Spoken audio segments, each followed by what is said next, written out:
It feels different. Es que es distinto. No importa si estás en Saturno o en la Tierra. Al final se necesita una buena charla con un amigo, especialmente if he happens to be an expert. Quien la apueste, at the end, it's all you can do. Bueno, hay muchísimo por hablar, pero primero que todo, gracias por venir. ¿Qué piensas de todos los cambios que están sucediendo ahora? No, feliz de estar acá. Pero empecemos con algo muy básico. ¿Cuál fue el primer recuerdo que tienes de deuda estructurada? Esa es una buena pregunta. Imagínate que yo inicié estando en una firma boutique, ¿sí? Que fue una experiencia espectacular porque ahí tuve una experiencia importante en temas regulatorios, societarios, litigios, arbitrajes. Además me dieron mucho juego, ¿sí? Tenía 21 años, eso fue por allá en el 2009, ¿sí? Iniciando el 2009. Y dije, no, venga, lo que más me gusta a mí es el tema regulatorio, y en una boutique me ponen a hacer de todo y yo me quiero centrar en el tema regulatorio financiero. Me va a cambiar a un sitio donde me dejen hacer eso. Hice una transición a un equipo financiero en una firma grande, ¿sí? Y empecé haciendo temas regulatorios y de consultoría y estas cosas. Y muy temprano en el proceso me encontré con un mail un día, una sorpresa, de un socio en ese momento que estaba trabajando en una operación enorme. Imagínate, era lo que hoy en día es Hidroituango. Hidroituango finalmente se hizo dentro del balance de EPM, pero inicialmente iba a hacerse como una financiación de proyecto. Y ese fue mi primer proyecto, súper afortunado, un proyecto enorme. En el momento iba a ser el proyecto que iba a representar el más del 25% de la generación total de energía en Colombia. Y me enamoré completamente de ese proyecto y de esa operación, ¿sí? ¿Por qué? Porque primero tenía un impacto enorme, era gigante la transacción y súper compleja, ¿sí? Pero me puso a pensar que ese tipo de operaciones realmente podían tener un resultado y en la práctica verse, ¿sí? Entonces yo me imaginaba literal en ese momento cómo será el día que yo visite Ituango, que estén todas las turbinas funcionando y que pueda conocer ese proyecto y el impacto positivo que puede tener, digamos, en el país y en su matriz energética, etcétera, ¿sí?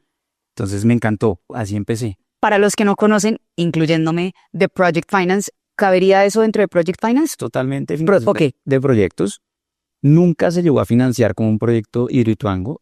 Aquí estamos, digamos que, estructurando los documentos del proyecto. Y porque claro, es que es lo que pasa. Hoy en día, 15 años después o algo así después, ¿sí? Hablar de financiación de proyecto es hablar de una forma de financiamiento que ya es mucho más conocido para los actores en el mercado. En ese momento no, ¿sí? ¿Por qué? Porque simplemente normalmente las financiaciones se hacían de manera corporativa, ¿sí? Okay. Y hay muy poquitos proyectos en la historia de Colombia que se financiaron antes, y por supuesto que muchos años antes ha habido otros proyectos. La represa de Betania, eso te digo, en los años 80 se hace, pero son proyectos que eran muy esporádicos, ¿cierto? Y no existía el expertise y el país no estaba preparado para financiarlo de esa manera, ¿sí? Cuando se dieron cuenta de la envergadura y la complejidad de la transacción, pues, ¿qué hizo EPM? EPM dice, yo lo acojo dentro de mi balance, ¿sí? Y pues me prestan el otro día, soy EPM, ¿sí? Así se terminó haciendo, ¿sí? Hidroituango no se terminó financiando como un proyecto, pero si se hubiera seguido por el camino que estábamos inicialmente con un SPV, que era Hidroituango SAS o lo que fuera, ¿sí? Pues, por supuesto que habría sido una financiación de proyecto. ¿Cuáles esos pros and cons de financiarse de proyecto versus financiarse en balance? Porque claro, yo soy EPM, me prestan no sé qué diablos le prestan a EPM, pero a tasas súper bajitas. ¿Cuáles esos pros y cons de uno decir, voy a irme por balance o voy a irme por Project Finance? La financiación de proyecto tiene un montón de ventajas, ¿sí? Desde el punto de vista del sponsor, entre otras, está en que realmente puede limitar el riesgo de su inversión, ¿sí? Ya sabemos todos cómo terminó Hidroituango y los problemas enormes que ha tenido en materia de sobrecostos, ¿sí? De siniestros que se han presentado, y eso se ha llevado por varios años el balance de EPM, ¿sí? EPM va a seguir ahí y va a salir más fuerte de esa transacción, ¿cierto? Y de ese proyecto, pero por supuesto que si lo hubiera hecho dentro de una mecánica de financiación de proyecto, probablemente, triste decirlo, pero habría sido más problema de los financiadores que del mismo sponsor. Claro. Y entonces todo cambia. Y cuando estás haciendo una financiación a través de proyecto, la cantidad de ojos que tienes externos, ¿sí?, mirando que todo funcione bien y previendo que todo funcione perfectamente, son muchos más.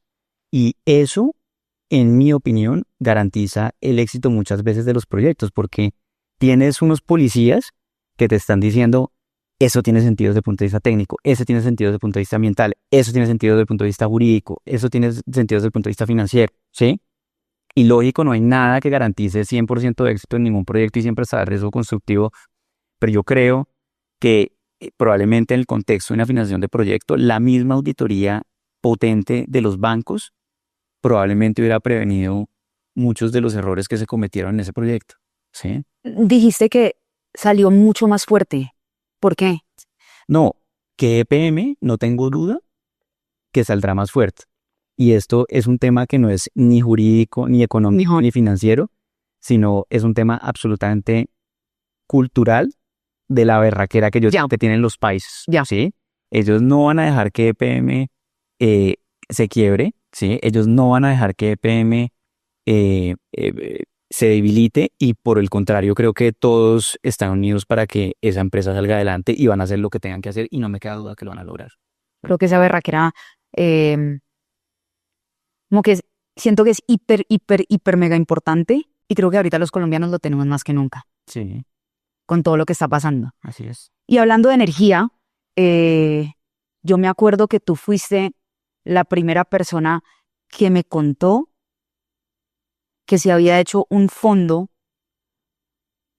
cuando hubo la caída del barril de petróleo, como que dijeron, venga, tengamos los precios en 10.000, no me acuerdo en cuánto era, y la diferencia lo vamos a guardar en el fondo para que el día de mañana, si nos llega a pasar algo, podamos usar ese fondo. No sé si me acuerdo muy bien, etcétera, pero la primera persona que me dijo, porque yo siempre decía, en todo lado del mundo el petróleo fluctúa, excepto en Colombia, y yo no entiendo el por qué. Y tú fuiste la primera persona que me explicó ese fondo. Creo que ahorita estamos en el paro que ya afortunadamente terminó, pero pues quién Con sabe. estabilización de precios. Correcto. Sí. Explícame un poco para los que no conocen cómo se dio eso, cuáles son las implicaciones legales y en qué estamos ahorita. Digamos, el Fondo de Estabilización de Precios tuvo un buen propósito, ¿cierto? Y efectivamente, partir del principio de guardemos en las vacas gordas para tener las vacas flacas, ¿sí? Y usarlo como un mecanismo contracíclico, contrainflacionario, etcétera, tiene todo el sentido del mundo, ¿sí? Salvo cuando tú ya no estás en vacas gordas, estás en vacas flacas y lo que estás haciendo efectivamente es subsidiando, ¿sí?, el precio de los combustibles en Colombia a costa de todos los contribuyentes, pero sobre todo a costa de que no se puedan desarrollar los programas sociales del gobierno. Y te voy a decir una cosa, y no me quiero poner político ni nada de estas cosas, pero yo sí le reconozco al gobierno Petro que tomó la decisión correcta en querer subir los combustibles, la gasolina, que lo logró hacer, ¿sí? Y que lo haya intentado hacer con el diésel. No pudo concretarlo en su totalidad, ¿cierto? Pues ya vimos el paro nacional de los transportadores, ¿sí? Pero evidentemente hay una necesidad de encontrar una solución estructural que reemplace ese subsidio, ¿sí? Y claro que también entendemos que la subida del diésel indirectamente tiene un efecto inflacionario porque suben los fletes, suben todos los productos, impacta la inflación, a diferencia de la gasolina, ¿sí? Pero sí, eso no entiendo. sí es la medida correcta que están tomando. ¿Por qué la gasolina y la diésel, por qué la gasolina no causaría inflación? Los camiones se mueven con diésel. Ya. ¿Sí? Y la gasolina pues realmente le impacta a otro tipo de actores que también terminaron subsidiados en las últimas alzas de gasolina, como los taxistas. Claro. Entonces se les da un subsidio a cada uno de los taxistas como en compensación a la eliminación del subsidio a la gasolina que estaba beneficiando en verdad a personas que no tenía por qué estar beneficiando, ¿sí? De eso se trata. No lo sabía, pero tiene todo el sentido. Regresándonos un poco a esa primera transacción que viste de deuda estructurada, que fue en el contexto de Project Finance. Yo nunca he hecho Project Finance y siempre me ha parecido hermoso porque Creo que te encantaría. yo siento que me encantaría, ¿sabes? O sea, yo quisiera ver como un momento en el que vas ya salga y yo poder aprender de otras cosas, ¿sabes? Como ir a leerme un contrato de Project Finance No. o pasarlo por ChatGPT, pero como que eso a mí me fascinaría. ¿Qué momento, cuál ha sido el momento más loco o más, sí, creo que el momento más loco que has vivido en alguna transacción? Pues vale, yo obviamente no te puedo contar Ni detalles el quién, completos, etcétera, exacto, pero sí te puedo decir algo y es que los abogados que trabajamos en los temas transaccionales, y no solo los abogados, yo creo que todos los que trabajamos en temas transaccionales, asesores financieros, asesores técnicos, los mismos sponsors, los bancos, ¿cierto? Estamos, digamos, expuestos a un ambiente de muchísima presión, ¿sí? Cuando tú ya llevas meses en un deal y empiezas a ver que no cierras y no cierras y cada día aparece un nuevo problema y un nuevo issue y un nuevo tema y más plata y más costos, entras en una dinámica de frustración, ¿cierto? Entras en una dinámica de angustia, ¿sí? Y las personas, por supuesto, que se vuelven más complejas en esas situaciones, ¿sí? Entonces yo te diría que siempre estamos expuestos a momentos difíciles, locos, no nos aburrimos y nos divertimos, eso sí te prometo. Y recuerdo simplemente una anécdota y es, tuvimos un deal con un sponsor chino, que era el sponsor mayoritario de una concesión, y esto implicaba no solo sponsor chino, sino banco chino dentro de la financiación. Duramos, vale, en este ambiente de presión por meses en donde trabajamos en horario colombiano, pero también trabajábamos en horario chino y empezábamos las llamadas de horario chino a las 10, 11 de la noche, 3 de la mañana, 4 de la mañana, y te juro que después de 3 o 4 meses, junto con el equipo de personas que estábamos involucrados en el deal, nadie sabía que si era lunes, domingo, martes, si era de día, si era de noche, si perdimos la perspectiva de espacio y tiempo. Fue absolutamente loco. También en el contexto de muchos retos sociopolíticos, socioeconómicos, de peleas entre el gobierno de los Estados Unidos y China, de en el último día cambiar de ley aplicable todos los contratos de la parte de dólares porque no querían ley de Nueva York, sino UK por las peleas políticas entre los gobiernos.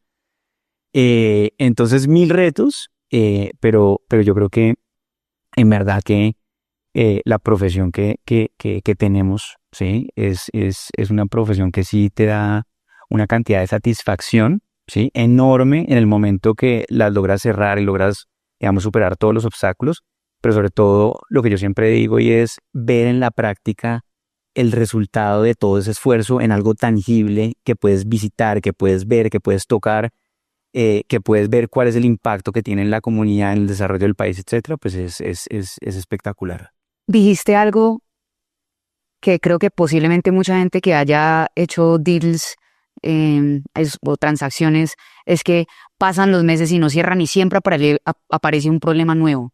Y aquí quisiera tomar dos vertientes. Uno, una de las personas que yo más admiro, digamos, dentro del tema técnico, pero además como las habilidades blandas para no decirle a la otra persona, oiga, es que usted es un estúpido, no está entendiendo la ley, sino como que explicarles, pero además, como esa parte de la negociación y las habilidades blandas, me encantaría que pudiéramos tocar ese tema, pero además de cómo haces, por, por qué se encuentran tantos como matices o tantos como, no, esta palabra no eso, porque cómo hacemos para transformar un poco el mundo. No sé si ni siquiera es transformarlo, pero o cómo interpretamos mejor el mundo, que siempre van a haber problemitas, cómo hacemos para negociar mejor, porque cosas que se pudieron haber cerrado en 3 meses se terminan alargando en 6, como que qué consejos les puedes dar a alguien que está en el mundo de deuda estructurada o está en transacciones, pero siempre aparecen cosas.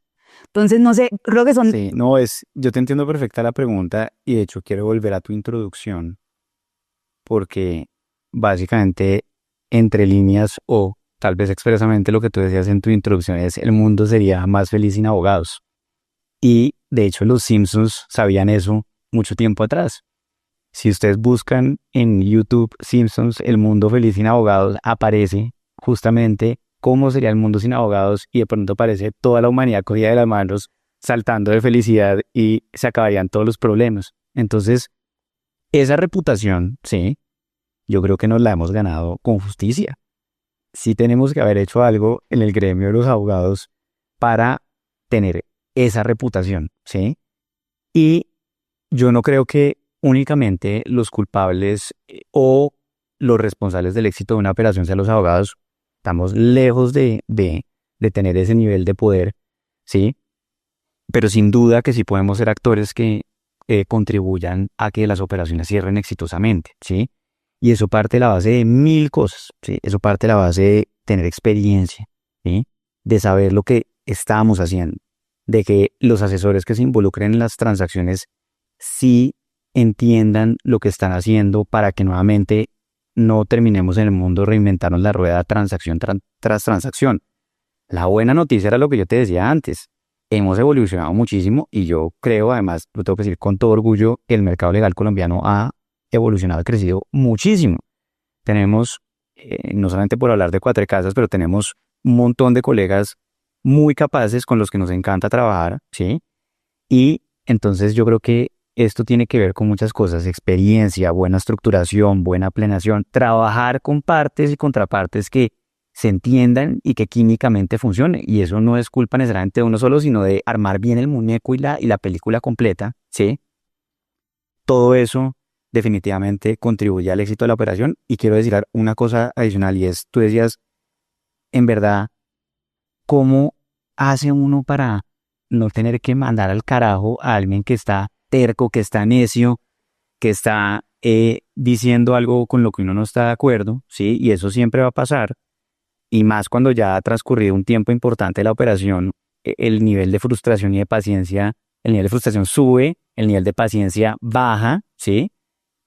Pero la verdad que yo sí algo creo y he aprendido firmemente es que nunca subestimes al que tienes al frente, así esté diciendo algo con lo que tú no estés de acuerdo, porque a veces del 100% de cosas que dice, así sea el 0,5% si es rescatable, tienes un éxito ese día, ¿sí? Y hay días en donde hay alguien más necio que otro y al otro día intercambiamos roles y simplemente hay que comprender que las operaciones no se cierran con inteligencia artificial solamente, ¿cierto? Y con innovación, sino entre personas que son los que tienen el say final para solucionar problemas, y ahí es donde yo creo que está la clave de todo, ¿sí? Es entender que todo es entre personas.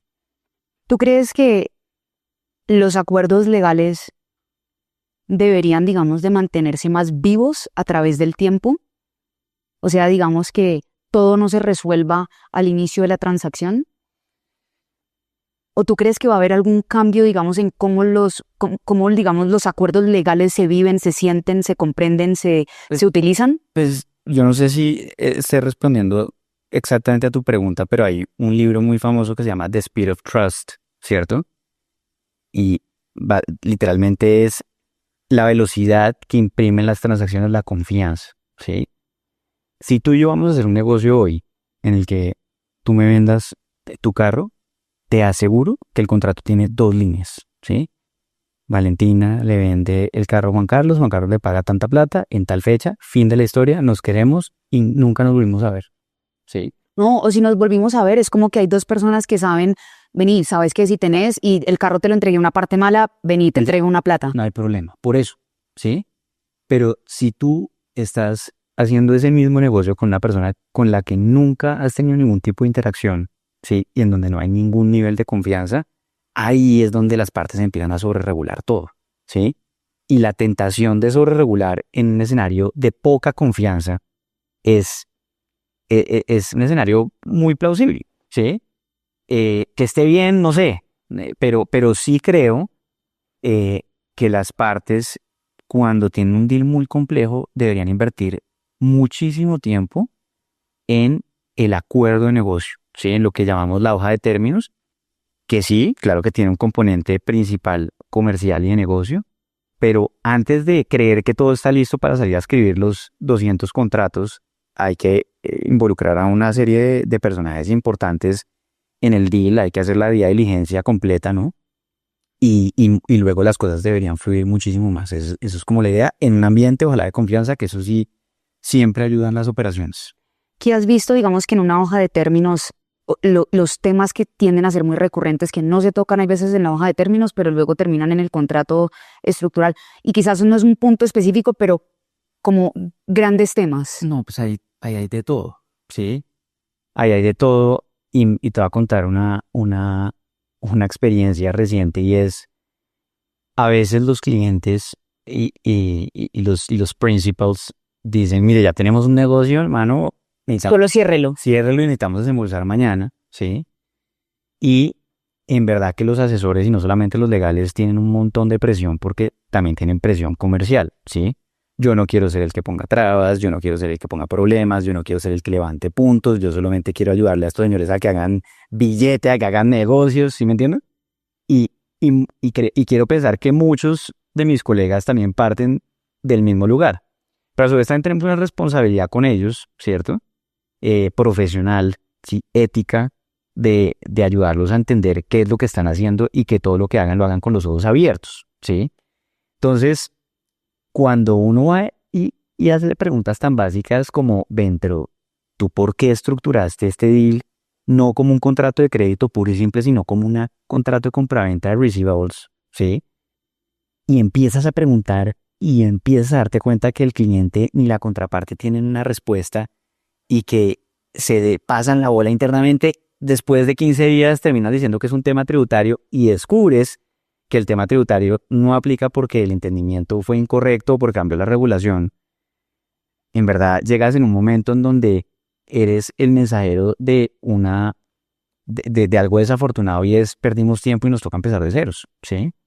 Entonces, creo que más allá de un punto específico que pueda estar recurrentemente mal en una hoja de términos, yo creo que sí hay que parar, leer, pensar, discutir y entender, digamos, el racional de por qué una estructura y no otra, porque a veces ni los mismos clientes entienden por qué lo están haciendo y si realmente el driver tiene sentido o no. Eso es lo que yo creo.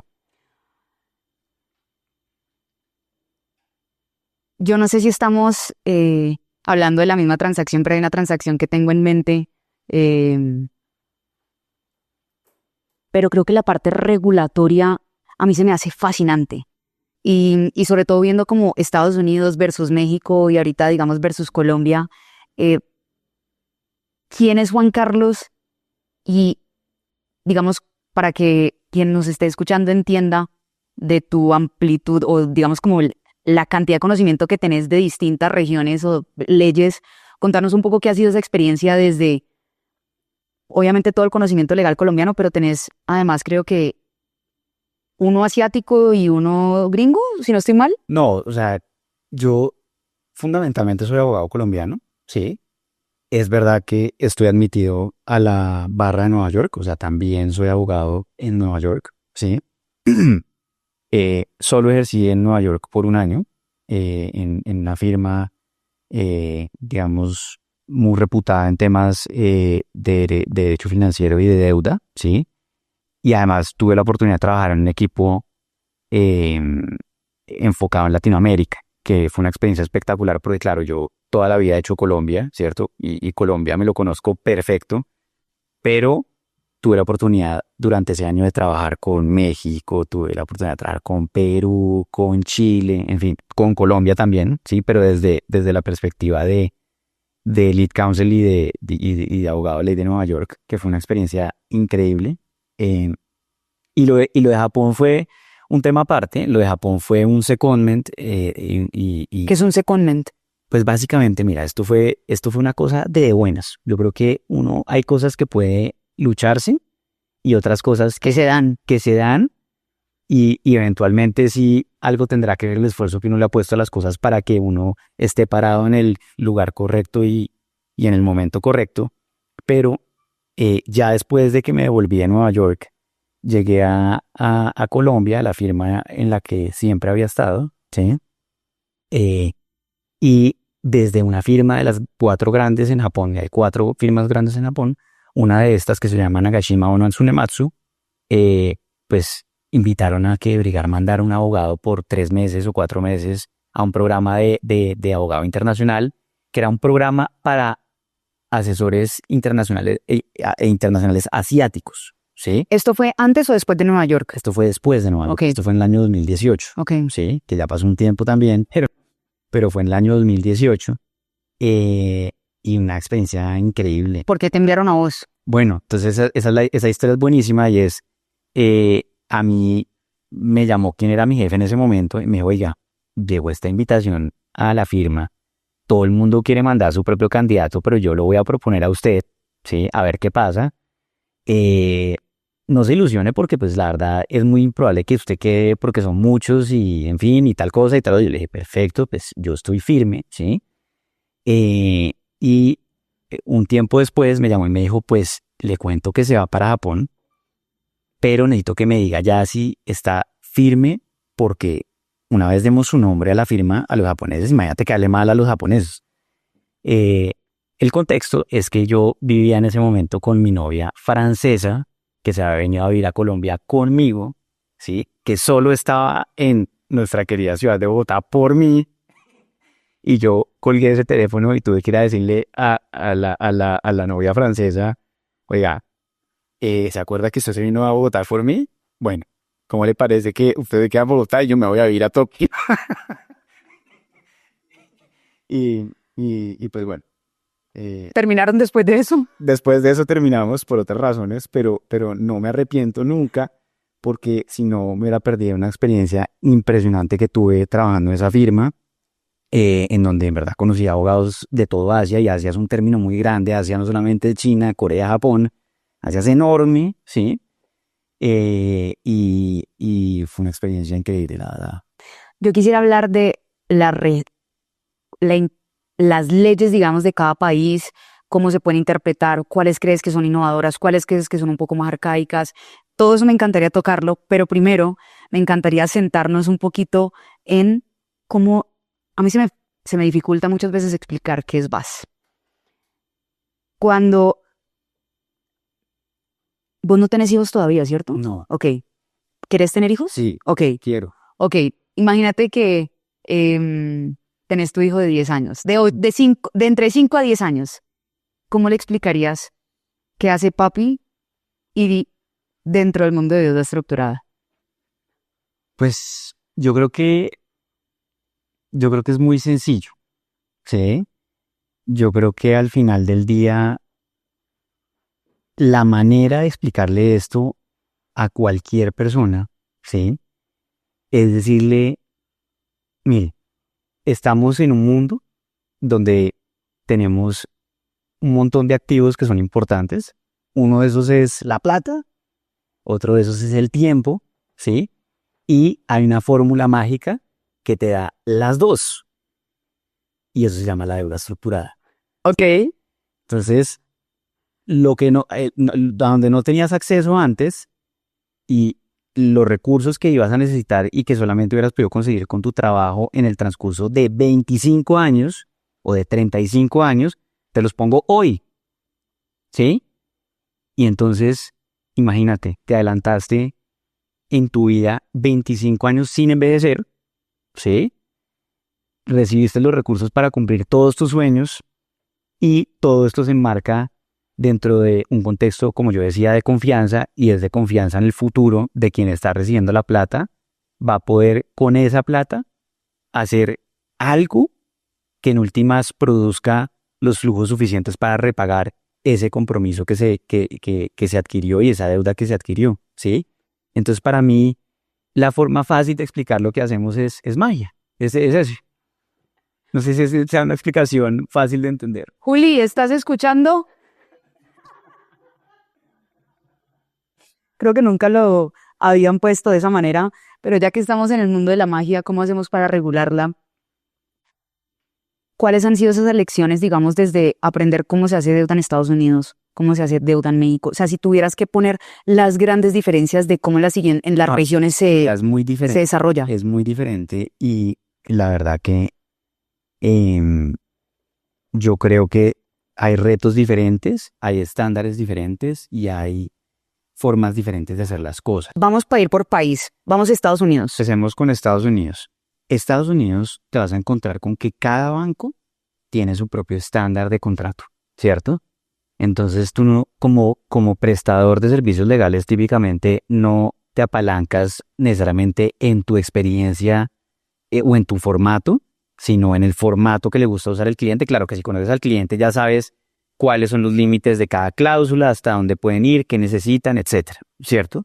Y eso es muy importante. Segundo, Estados Unidos, claro que tiene problemas, ¿cierto? Claro que tiene retos, pero no es la locura de la regulación y de la legislación cambiante, inestable, ¿cierto? Y el panorama político inestable de Latinoamérica. Y eso no es solo un tema de Colombia, es un tema regional, ¿sí? Entonces, pues, claro, imagínate lo que se demoran ellos en hacer una debida diligencia frente a lo que nos demoramos nosotros. Imagínate los bollos que se encuentran ellos contra los que nos encontramos nosotros, ¿cierto? ¿Cuáles son esas como grandes diferencias que se encuentran acá versus allá? Pues mira, en Colombia hay un tema que yo creo que es muy particular al contexto colombiano y es muy pues, desafortunado porque eh, todo este, todo este ambiente de violencia, ¿cierto? Y todo este ambiente de grupos armados al margen de la ley, que se han tomado el control de diferentes partes del país, poblaciones desplazadas, ¿sí? Personas y comunidades que lo han perdido todo, ¿cierto? Y es que acuérdate que perder todo puede ser o con una pistola en la cabeza, de frente y salir corriendo, o con una amenaza y una coerción que te hace al final del día vender al precio que sea, ¿sí? O sea, inclusive así sí en la forma, tú ves que las cosas aparentemente están bien en un estudio de títulos, eventualmente por detrás pudo haber coerción y pues esto es algo que tenemos en Colombia, ¿cierto? En esas zonas del país, que no son pocas, ¿sí? Y por donde pues pasan varios proyectos o se quieren hacer varios proyectos, hay un riesgo que no es un tema de todo el mundo y hay una ley que se llama la Ley de Restitución de Tierras, ¿sí? Así tú hayas hecho estudio de títulos, así te compres el terreno, pagues el precio justo, ¿sí? Si el día de mañana llega una víctima de la que tú no tenías conocimiento, ¿sí? Y reclama esa tierra, tú puedes perder tu proyecto, ¿sí? ¿Cómo diablos hacemos para Entonces, solucionar esto hacia futuro? y entonces es súper complicado porque inclusive la ley dice, oiga, solamente ante una imposibilidad física o jurídica, usted podría no darle el terreno. Imposibilidad física, pues oiga, el terreno que existía ya no existe porque hubo un derrumbe y se lo llevó la tierra o lo que tú quieras, ¿sí? Jurídica, porque es que había otra víctima de esa misma región a la que ya se le adjudicó el predio, no te lo podemos dar, ¿sí? Pero no permite la ley, y yo siempre me he preguntado por qué no lo permite, ¿sí? Y puede haber un montón de razones de, oiga, es que este es el territorio de esa persona, esa persona no solamente se puede compensar con plata, pero yo siempre he pensado, oiga, si es un proyecto de utilidad pública para la comunidad, para el país, y a la persona se le está compensando justamente porque la ley no permite eso, ¿sí? Y entonces llegan al dueño del proyecto y le dicen, ¿usted tenía buena fe o no tenía buena fe? Si tenía buena fe, eventualmente tiene un tratamiento mejor, pero igual puede perder el proyecto, ¿sí? Si tiene mala fe, ahí sí pierde todo y cualquier derecho a explotar la tierra y no te lo pueden devolver para que te lo arrienden, en fin. Entonces es un reto muy propio de Colombia, ¿sí? Y después con otros retos que son transversales en todas las jurisdicciones, pues acá se presentan de una manera más frecuente porque no todos los países tienen el nivel de comunidades que tenemos nosotros, porque no todos los países tienen las redes en el nivel de desorden que lo tenemos nosotros, porque no todos los países tienen los retos ambientales que tenemos nosotros, ¿sí? Bueno, yo tengo entonces una pregunta muy importante. Mañana empiezas tu carrera política y resulta que en un año en unos 2 años ya eres presidente de Colombia. son retos hiper mega gigantes y siento que van a haber trade-offs y unos van a perder, otros van a ganar. ¿Cómo haces para que el país gane? ¿Cómo haces para que haya la menor destrucción de valor, que todos se sientan parte? Creo que es un reto hiper mega grande justo porque por todos los matices que describes. ¿Cómo lo harías?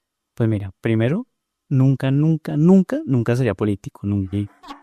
Pero fíjate que una de las desilusiones que yo tengo profundas de este gobierno, y yo no voté por este gobierno, no quería que quedara este gobierno, pero ya que quedó, como todo en la vida hay que verlo desde el lado positivo, y yo sí tenía una esperanza grande que este iba a ser el gobierno que en su al menos aparente cercanía al pueblo, ¿sí? A las comunidades indígenas, ¿sí? A los que por mucho tiempo han estado marginados, pues pudiera apoyar a que grandes o muchas de las grandes transformaciones que necesita el país, que no se han podido hacer por falta de consenso, lograra los consensos. Ok. Imagínate lo poderoso que hubiera sido que el gobierno actual hubiera puesto a todas las comunidades de acuerdo para que tuviéramos finalmente la ley estatutaria de consultas previas. Para que, ¿Qué significa eso? para cualquier proyecto que tenga impacto en una comunidad, ¿cierto? Se tiene que consultar previamente a la comunidad antes de hacer el proyecto. Este tiene un proceso, ¿sí?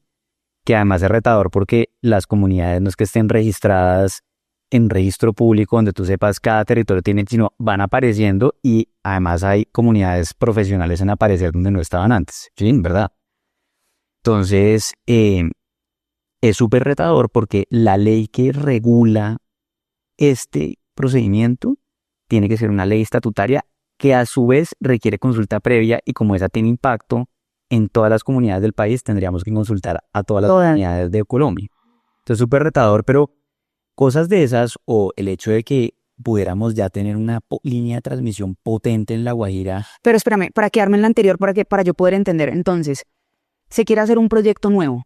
Entonces, y pasa por N cantidad de comunidades. Tienes que consultar. Pero se consulta Solo a esa. solo a esa comunidad. ¿Y hoy cómo funciona la ley? No, y hoy no hay una ley estatutaria. Entonces hay una cantidad de cosas que no funcionan bien porque no hay ley. Y no hay ley porque como la ley sí tendría impacto en todo el territorio nacional, tendrías que ir a consultar a todo el mundo. Ok, ya entiendo. Mientras que si haces un proyecto que solamente va del punto A al punto B, pues buscas en esa área de influencia a quién afectas y consultas solamente a esto. ¿Y por qué esa ley crees que no se ha podido dar? No, porque realmente es muy retador poner a todos los actores en conjunto a que se pongan de acuerdo y además porque piensa otra cosa. No solamente no hay un registro público de cuáles son las comunidades que existen en Colombia en cada territorio, sino que tampoco hay un registro público o algo que te dé certeza de quién representa a cada comunidad. Entonces tú vas a una comunidad y hay 10 que se juran el representante y líder de cada comunidad. Habrá otras en donde no hay duda, ¿sí? Ya. Pero es muy complejo. O sea que, digamos, ahí tendrías que, por ejemplo, establecer, bueno, traigan usted sus firmas para decir que voy a hacer, si hay 100 personas en una comunidad y usted me trae 2 firmas y usted me trae 8 firmas, voy a asumir que usted es el 20% y usted el 80%. Entonces, como que, ¿cómo lo harías? No tengo idea, te confieso, además no soy experto en temas ambientales ni de comunidades, pero esa lógica que tú estás usando es una lógica súper occidental, ¿me entiendes? Claro. Quién sabe si ellos, qué tal que sean 99 en contra de uno, yo no estoy seguro que aplique la democracia, ¿me entiendes? Ni idea. Pero lo que sí es cierto es que las lógicas de ellos son diferentes, la forma de pensar es diferente. Entonces un ejemplo sería como que este era el descendiente de sangre y por ende es, así sea el uno. Wow. Entonces, Okay. yo represento a esta comunidad por derecho divino, me lo estoy inventando. No sabemos. Ya. Y su forma de pensar y de concebir el mundo es bien diferente. Y ellos sí tienen unos derechos especiales de acuerdo a nuestra constitución, ¿sí? Esa es una de las cosas que a mí más me... A mí te digo, yo hubiera querido, y también entiendo las múltiples razones por las que eso no funciona así, pero yo hubiera querido que en verdad todos fuéramos iguales. ¿Por qué todos no podemos ser iguales? ¿Por qué tenemos que discriminar? Yo entiendo una discriminación en la Constitución, y es la de los derechos de los niños prevalecen sobre los demás, que claro, y otra cosa en la Constitución que o de la manera en la que se interpreta la Constitución es que uno trata igual a los iguales y desigual a los desiguales, ¿cierto? Eso quiere decir que yo no puedo darle el mismo tratamiento a una persona que está en posición de vulnerabilidad, a una persona poderosa, pues porque si no, nunca cerraríamos la brecha de desigualdad. Eso lo entiendo. Pero no debería haber, ¿cierto? De por sí un tratamiento a un grupo entero diferente que al resto de los colombianos porque todos deberíamos estar montados en el mismo barco, pero eso no funciona así. Yo quisiera traer eventualmente un invitado y si quisieras lo podemos entrevistar juntos a alguien que pueda entender un poco más las comunidades que nos... Sería espectacular. Porque siento que muchas veces como que me encantaría conocer a gente que piensa un poco distinto para poder entender más, para poder, al entender más puntos de conexión, más probabilidad de poder solucionar los problemas. Inclusive dos invitados, uno con la visión ortodoxa, muy occidental, y uno con una visión totalmente contraria. Me gusta. Eso puede ser una buena idea. Vale, perfecto. Entonces, saliéndonos un poco del mundo, porque siento que podría hacerte muchas más preguntas, pero nos quedamos en no sabemos el cómo. Además de, digamos, de los retos sociopolíticos y además de las tierras, ¿cómo se diferencia, digamos, la ley, digamos, de Estados Unidos versus, digamos, la latina, en grandes rasgos? No, somos sistemas totalmente diferentes, ¿sí? Porque ellos son un sistema de common law y nosotros somos un sistema de civil law. ¿Qué significa eso? Justo. Y ya, igual, esa diferenciación, digamos, tan estricta, no existe porque hemos tomado cosas de ellos y ellos han tomado cosas nuestras, ¿cierto? ¿Qué pasó en estos países?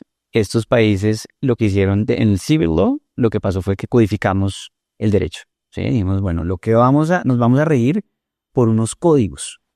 Y vamos a compilar en un mismo lugar todas las regulaciones y leyes que nos rijan. Y eso es lo que manda la parada, ¿sí? Los jueces están ahí únicamente para aplicar esos códigos a unas situaciones de hecho concretas. Punto, no hay más. Ese es como el principio fundamental de esto. No tenía la menor idea. Tiene un montón de matices porque ya en la práctica no es tan así. Sí. Y porque hemos evolucionado y nos hemos ido acercando entre los dos sistemas. El common law es un derecho basado en precedentes y en equidad, ¿sí? Entonces tú llegabas a donde los jueces y pues tenían que decidir tu caso. Y entonces te preguntaban todos los hechos del caso y decían, no, Fran, me parece que la solución para esto debería ser esta o esta. Y la verdad que si lo que tú estás disputando es un terreno, ¿sí? Y tú permaneciste en ese terreno por más de 10 años como con ánimo de señor y dueña, de pronto el juez decía, o como ya pasaron más de 10 años, me parece que es un tiempo razonable y se merece ser la nueva dueña porque el otro no se desapareció en esos 10 años. Y entonces, ¿qué pasaba?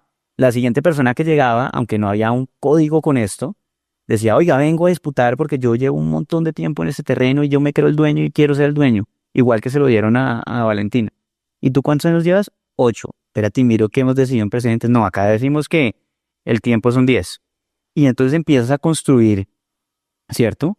Basado en estos precedentes, el entendimiento de cómo funciona el derecho, ¿sí?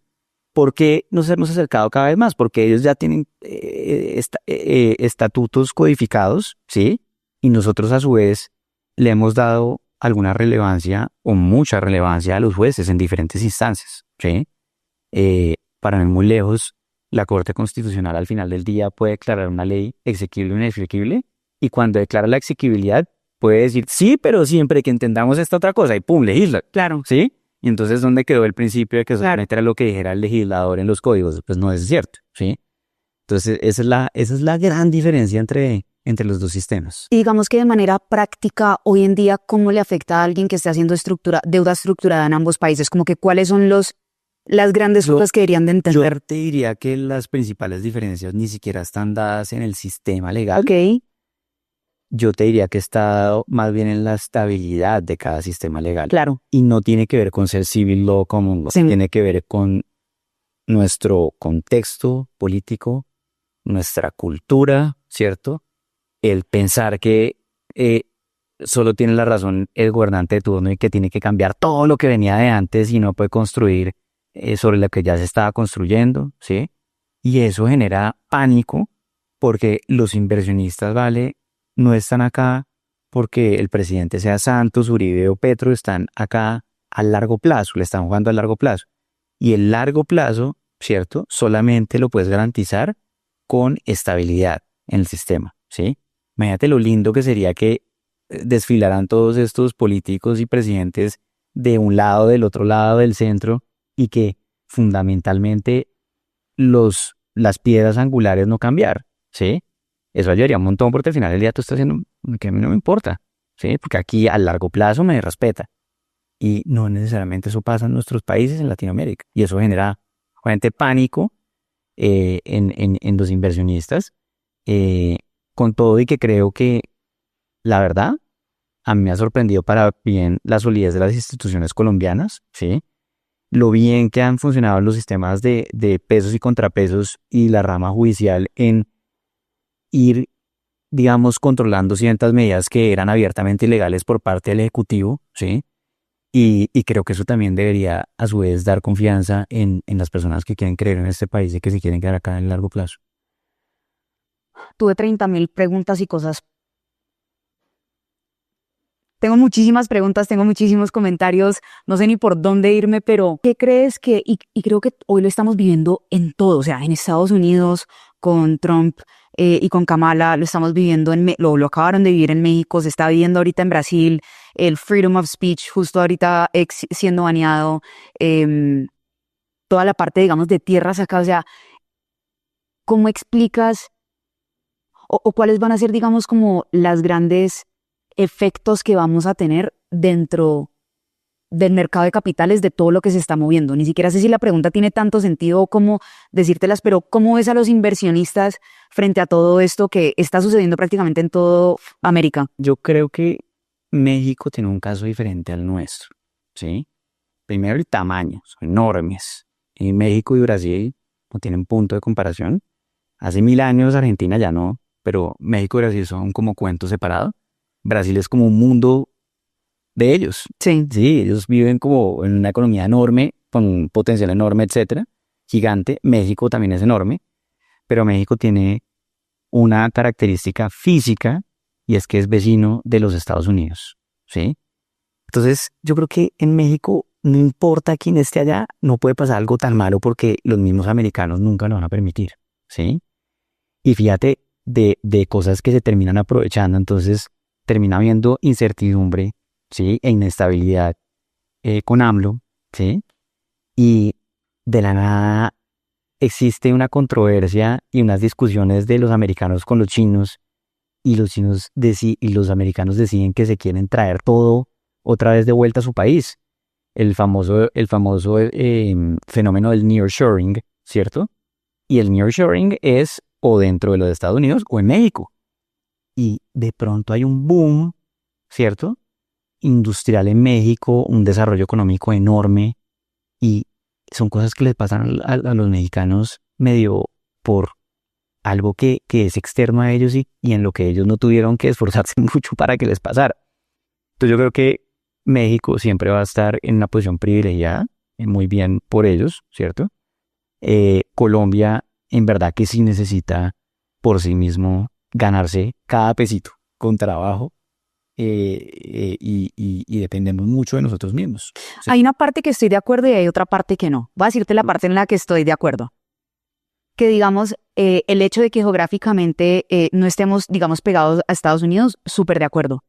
Pero esta mañana creo que estaba escuchando a Tim Cook y decía, ¿por qué nosotros producimos en China? La gente tiende a pensar que es por el hecho de que es mucho más barato y que la mano de obra y etcétera. ¿Y qué decía? Y decía, es el nivel de skill y habilidad que tienen para manejar nuestros materiales que son súper sofisticados y que son los mejores en manufactura. Entonces, en la parte que digo, digamos, de México es, y aquí digo que estoy en desacuerdo en una parte, pero tampoco sé mucho del tema, entonces sí, no puedo refutar mucho, pero me imagino que en México también hay mucho skill de manufactura y que se ha ido desarrollando, que además le han metido claro, para poder traerse eso allá. Claro, y yo me imagino que empezaron por China cuando eran baratísimos y el skill llegó con el tiempo. Sí. Y de Colombia, a ver, tenemos el Atlántico, tenemos el Pacífico, o sea, siento que también a nosotros nos han llegado muchísimas cosas así. Decisión estratégica, sin duda, pero sí estamos un poquito más lejos de mucho. Es decir, y tú, vale, que eres bastante más viajera que yo, lo has podido experimentar en tus múltiples viajes alrededor del mundo, y en verdad que pues la República de Colombia no necesariamente es el país más importante del mundo, ¿sí? Y no está en el radar de muchas personas, y en el contexto global no tenemos ese nivel de importancia que ojalá algún día tengamos. Yo siento que sí. Tenemos todo el potencial para tenerlo, incluyendo nuestra posición geográfica, ¿sí? Sin duda. Hay algo que en México, bueno, eventualmente me traeré un abogado mexicano, pero ¿conoces un poco, digamos, la diferencia entre el factoraje y cesión de derechos económicos? ¿Has escuchado un poco de la diferencia entre ambas leyes? Pues digamos, en Colombia es clarísimo, Ok. ¿cierto? En Colombia tú puedes perfectamente comprarte una factura, ¿cierto? Al descuento, y puedes tener un endoso de esa factura perfectamente, siguiendo, digamos, la ley de circulación de ese título de valor específicamente.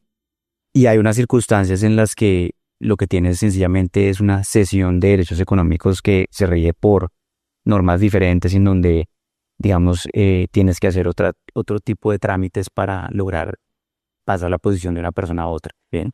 Pero no sé si hay alguna discusión específica. Sí, es que justo una de las cosas, digamos, bastante interesantes que estamos tratando de solucionar en BAS, que aquí en Colombia no es un grande problema, digamos que en los activos que yo tiendo a frecuentar y que tú estructuras, pero es que en México para hacer cesión de derechos económicos hay ciertos actos que se necesitan dar fe pública para poder ser inscritos. Tienes que ir a la notaría. Entonces imagínate todos mis clientes, toda la eficiencia. O sea, es que, o sea, este es mi tema más grande en México y es ¿por qué diablos tenemos que usar notarios para hacer cesión de derechos económicos cuando ya es hiper mega claro que hay varias partes que están entrando? La primera vez lo entiendo, ok, la primera vez regístralo cuando se va a cerrar el contrato, pero de ahí para allá, imagínate a uno de nuestros clientes. No. Todos los días tienen que ir a pagarle a un notario que no es nada barato para poder inscribir. No, absurdo. Y mira que Colombia en eso es bueno.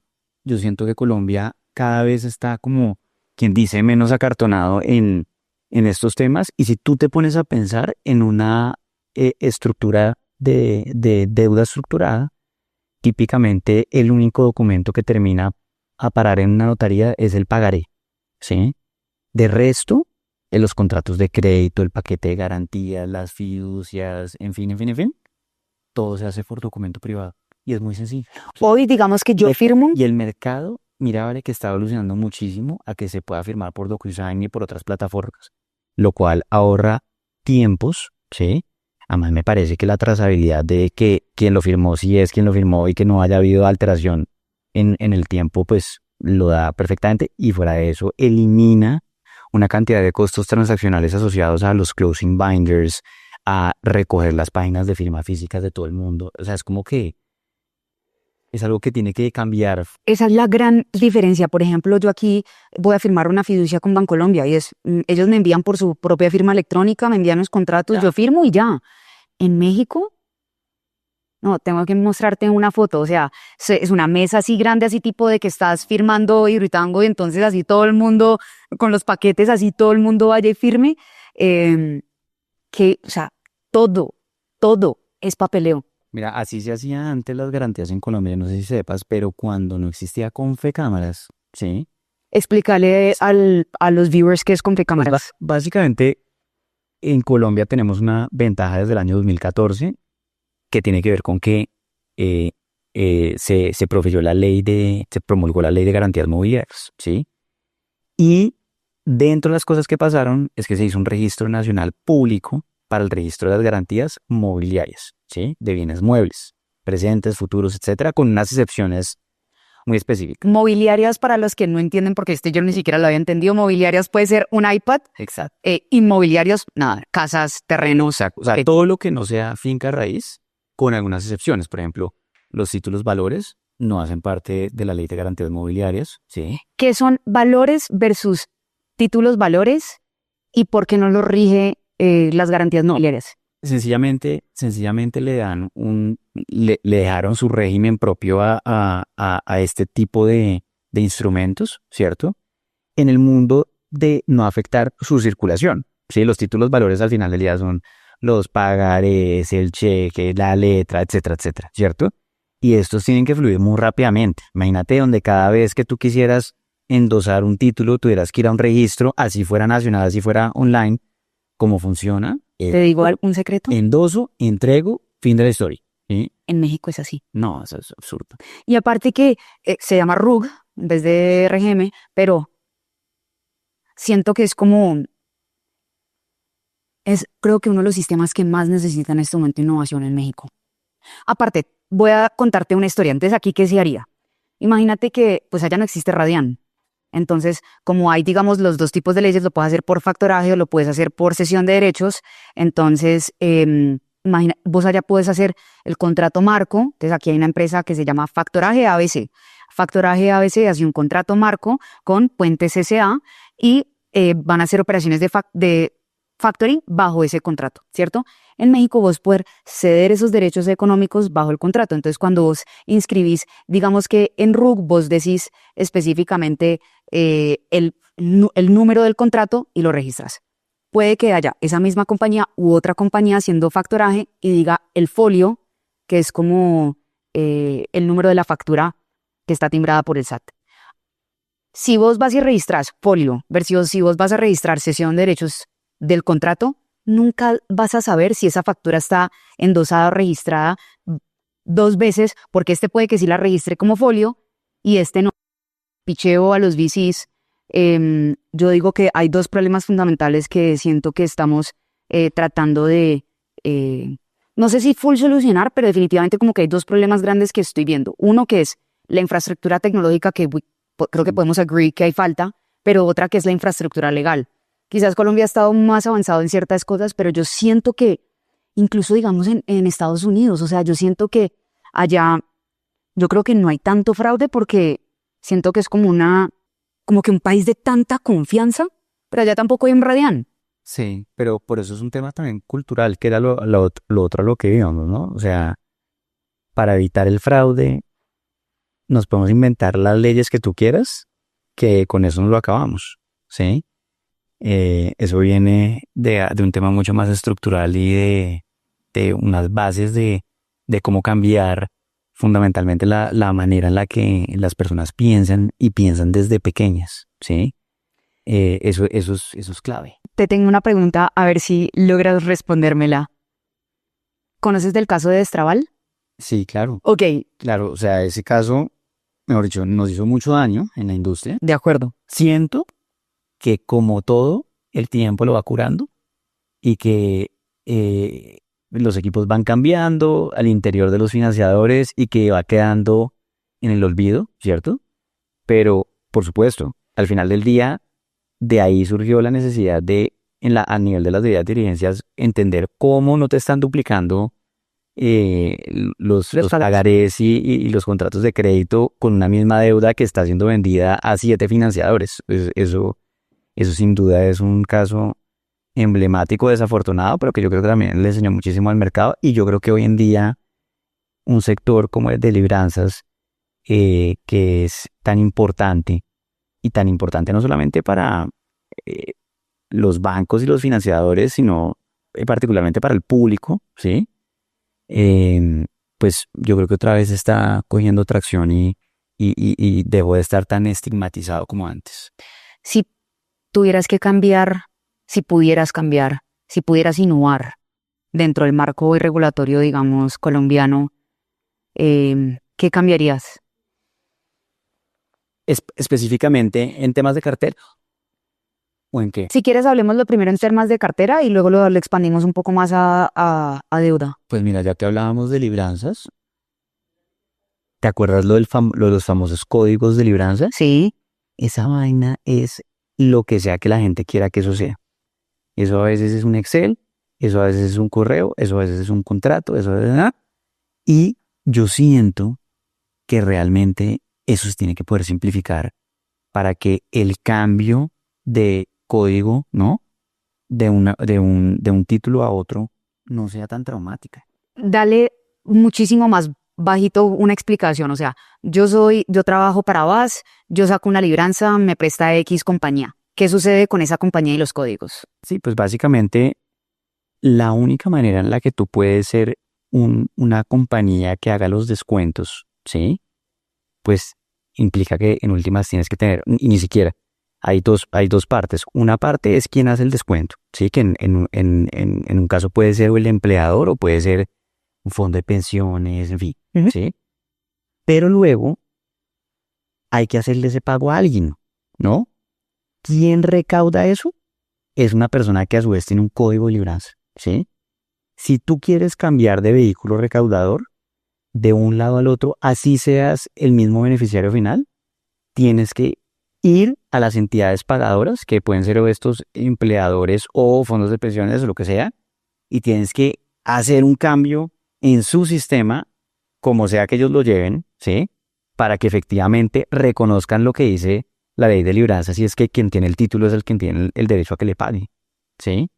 Y esto que debería ser tan sencillo es súper complejo, al punto que, pues, pone en problemas la estructuración de muchas facilidades. Eso es lo que yo creo que se debería cambiar, al menos en ese sector específicamente. Me parece increíble. Y porque ya tenemos muy poco tiempo, dentro de deuda general, ¿qué cambiarías? Dentro de deuda general. ¿Y por qué esta sausura? ¿Y por qué qué? ¿Y por qué esta sausura? Porque esta tasa de usura, pues mira, el tema de la tasa de usura es un tema con un contenido político muy complejo, porque cuando tú sales a decir que quieres eliminar la usura, y cuando ese alguien que sale a decir eso y es que, pues lo puedo decir porque es público, vi a David Vélez de Nubank diciéndolo, ¿sí? Que él proponía eso. Uno va y se mete a los comentarios en redes sociales y es claro, lo que usted quiere es legalizar el gota a gota y usted lo que quiere es clavar más a los ciudadanos de a pie y usted lo que quiere es aprovecharse y usted lo que quiere es subir sus ganancias. Y muy lejos de eso está el tema de la tasa de usura, ¿sí?